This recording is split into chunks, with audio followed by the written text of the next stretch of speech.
This is going to be Utgarde Keep as Protection Paladin. Right, that's what this character is. Yeah, so getting her into the realm of Lich King dungeons. You gotta wait for a little while for Dark Ranger Mara here to show up. Can't just run forward. Well, you can if you don't want to do the quests or if you've already done them. But you have to wait if you want them.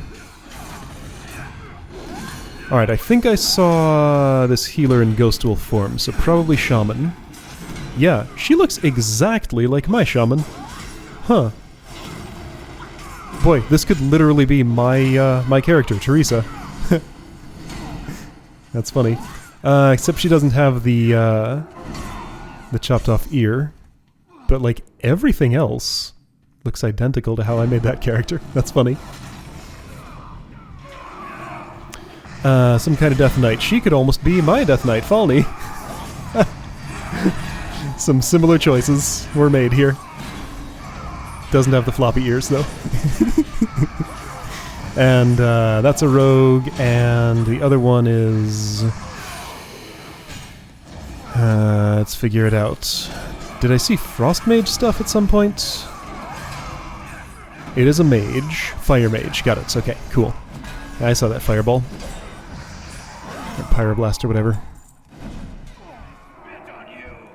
I think that was a pyroblast, and this is a mage who took the talent where Scorch replaces fireball, because I'm not seeing fireballs flying. I had some choices, let's see. I took Firestarter with my Fire Mage, which guarantees a critical above 90% health. There's another one that increases the damage of Scorch. I think just increases the damage of Scorch and also increases it more below 30% target health. So you can decide to do more damage on high health or do more damage on low health. I chose the first one. This one made the opposite decision. And when you take that talent, Scorch just pretty much replaces Fireball in your rotation, as I understand it. But I like Fireball, and I don't want to stop casting it. So right, this is one of those scavenger hunt dungeons. I've already picked up some Vrykul weapons.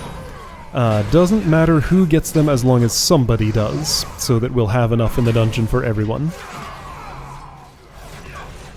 If we skip too many and, you know, nobody picks up one of them and everybody waits till the end, then we won't necessarily have enough by the end. So I'm picking them up where I can. A little harder to find a moment to do that in the Protector role, but it can still be done.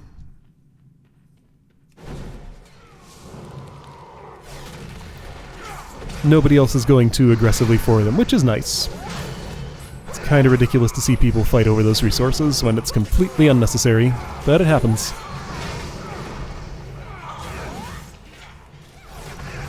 My number 8 slot is empty. I know I have something in there eventually. Oh yeah, Guardian of Ancient Kings, that's the thing that goes there. That's another take less damage for a while button that I'll get at some point, and I guess I don't have yet. 59, yeah, she's only level 59 here. Still a few more abilities to get. Seems like toolkits are pretty well filled out by level 80 usually. Any more abilities that come past there are usually from talent choices. So this room, I've seen this get out of control frequently, so I'm going to be real careful here. People who are running this dungeon as a tank for the first time or the first time in a while, I see them a lot when I'm a healer or something else, and they go in here all confident and say like, I'm going to get this Proto-Drake and like another Proto-Drake handler and another Proto-Drake. You know, have all three of those on you at the same time, and then you can barely keep them up because that's actually a lot of damage going on. Throw is a spell, so oops, I didn't manage to Avenger's Shield him. I think I was trying to. There we go. So if I silence him, he'll come to me.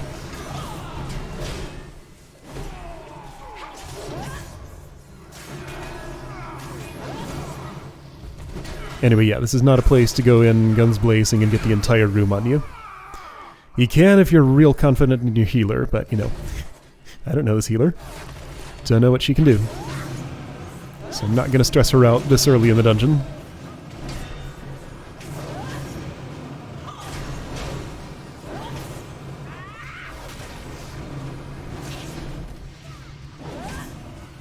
Did decide to pick up some extra threat there. Oh yeah, okay, so I got a bunch. That's probably fine. But they're not sticking to me as well as I'd like. Okay, yeah, I made a little bit of a mess. It'll be fine, but see, yeah, like this is why I don't want the whole room at once.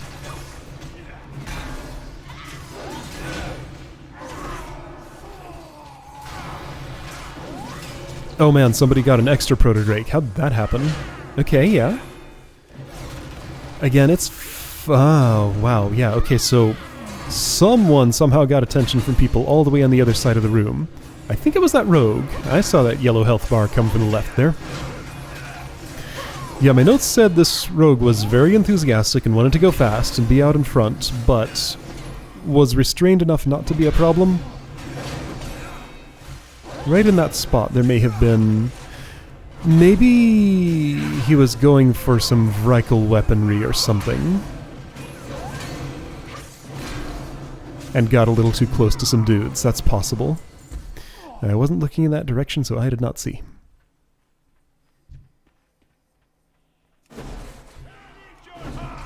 It was all fine. We did it.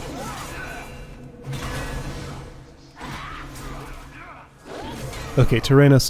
Two people from the same server. I was just looking to see if anybody had come in together. Looks like those two did. Dragonflayer Strategist and Runecaster do some annoying things that might be worth interrupting. Strategists set down bombs. Runecasters put big shields on themselves, and do some other stuff too that I forget. I used Hammer of Justice so everybody else would finish those off while I went and got the weapon. I did it a little bit late, but it worked fine. Stuns are good for that if I want like the last few seconds of combat to not have to involve me.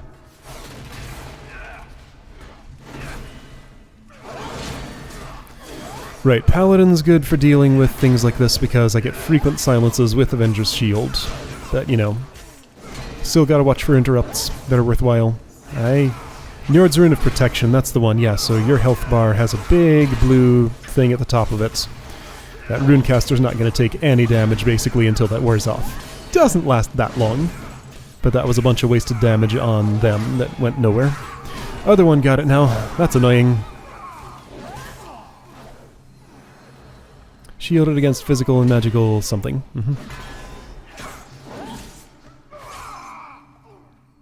Prince Keliseth here. His attention can be gotten from surprisingly far away sometimes. A lot of runs in here I saw picked him up alongside those four dudes at the same time. And it's not great.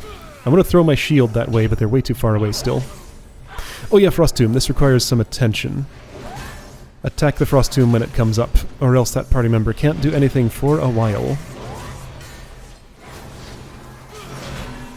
It helps to keep everybody all grouped up. Oh man, I got it. 20 seconds. That's how long it lasts. Got it.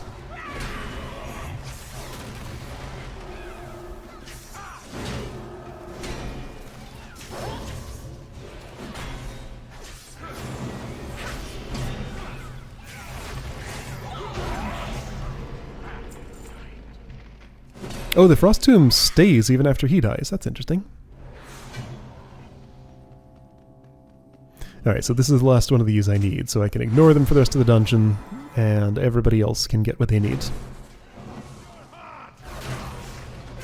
I think if you stick aggressively enough to the left side of this hallway, you can avoid attacking these. I figured we'd just fight them. They don't take too long. There's some ore deposits and things here that are worth, you know, that people who can mine like to mine. Yeah, that cobalt vein just up there. So I figured I'd clear the way in case anyone here is a miner. Although the way is not clear. Am I going to bother? Yes, I am. I saw which direction I was pointing. I knew what I was going to do. This particular character I'm playing cannot mine. She has engineering and jewel crafting as her professions. Meaning everybody else has to feed her ores, because both of those use them.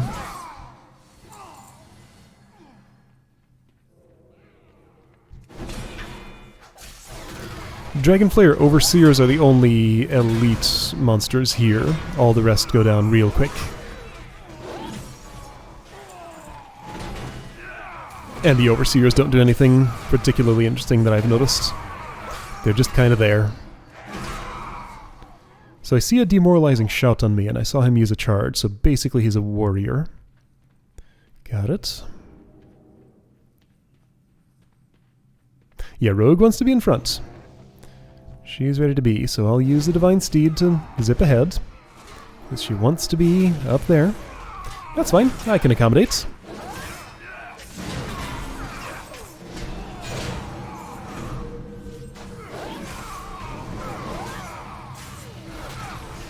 Death and Decay. Oh yeah, we do have a Death Knight. That's right. Mm-hmm.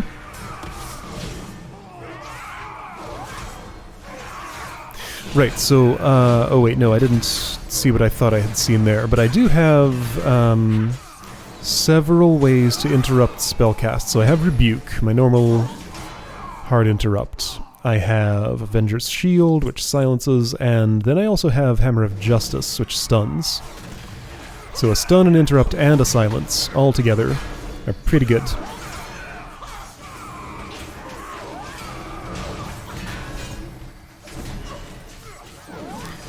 So if there's somebody I want to really prevent from casting something, I can usually do it, some way or another.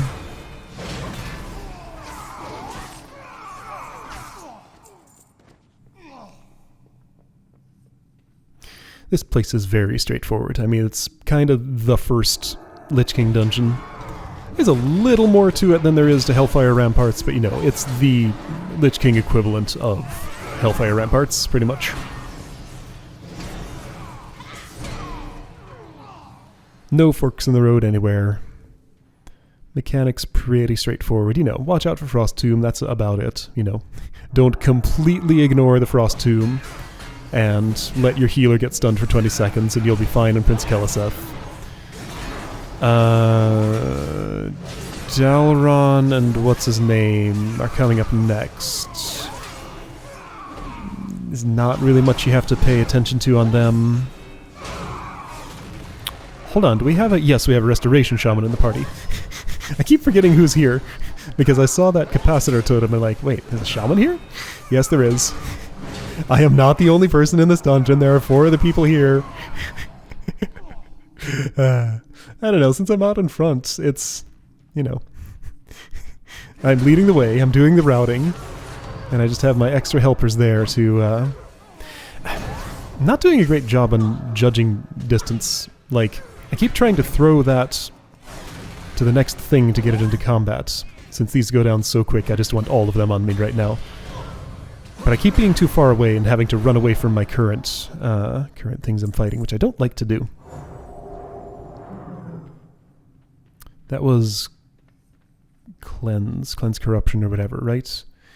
Protection Paladin's version of Dispel, which doesn't dispel magic effects, but can still do poison and disease, I think? Is that right? Might be. Scarvold and Elron, those are the names. Let's see, there's an order to these. If you kill Scarvold first, Dalron, the Necromancer, raises him back up and he stays in the combat, I think. So you want to kill Dalron first? Something like that? Or just kill them both at the same time like we're doing here. That works fine.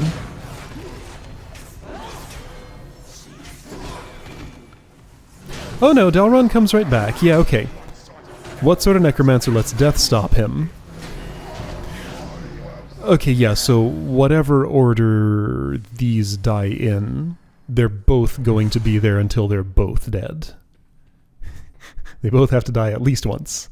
I don't know if you can kill the necromancy-raised extra versions of them. I've never tried. You'd have to be specifically trying, because the other one's going to be almost dead by the time one gets raised anyway. But I don't know, maybe I'll have to experiment with that someday, just to see.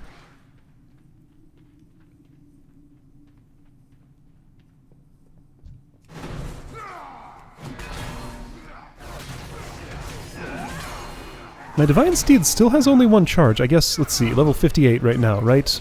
I think that's a level 60 talent row thing.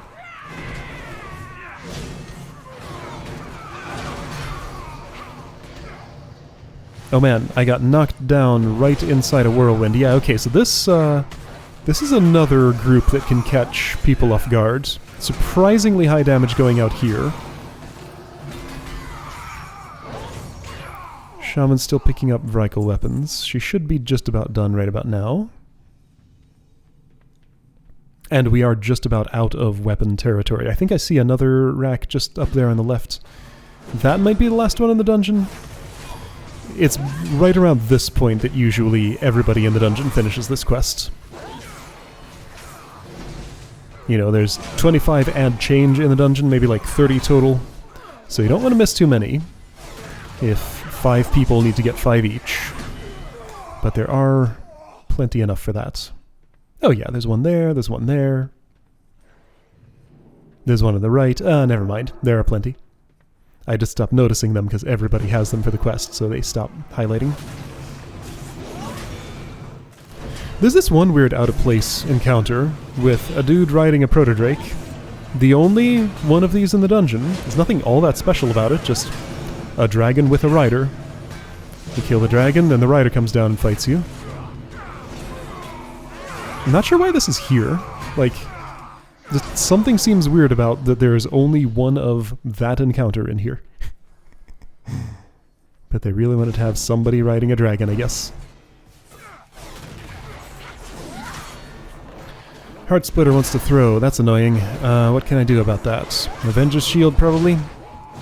That's the one. Or just come to him. Why not both?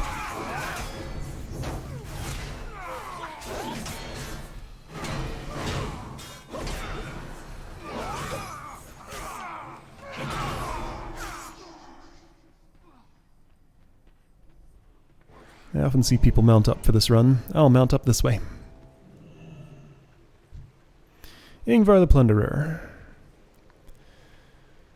Let's see, so a lot of the times that I've fought him... So, he's another one who dies twice. After he dies the first time, I always see people hide behind these pillars. At some point, I don't think this was the run, but at some point I deliberately stood within his line of sight, just to see what it did. That Staggering Roar is kind of what he does as soon as he's brought back by the Valkyr, who's going to come in here. So, you know, it does a token amount of damage if you're in line of sight. Really nothing that's a big deal, but since it's avoidable, might as well avoid it, I guess.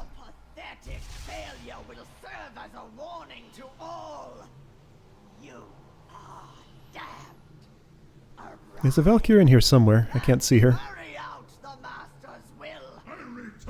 Dreadful Roar, okay. Alright, so yeah, you saw how much damage that shaman took. You know, it's not nothing. Again, it's avoidable, so why not avoid it? He's gonna do a... What is it, Dark Smash? It's... yeah, Dark Smash. So this one's supposed to be avoidable, but I go behind and I still get smashed. It's... maybe it's not a directional thing and you just want to get far away or something. That's one that I haven't figured out a good way to deal with. Whoa! People are standing in that spinning axe he summoned. That's where all that damage came from. It wasn't next to me, so I didn't notice it. Wasn't really my concern. Okay, I'm going this way. Sure. I think there's a quick way back somewhere that I didn't take there. Yeah, somewhere to my right now is a return path, kind of like how Draktheron Keep is. I didn't use it there. For Holy Specialization. Nope, I'll take a different one. It tells you if the thing you're choosing is not suited for what your current specialization is, which is nice. It didn't used to do that. Alright, that's Utgarde Keep. See you next time.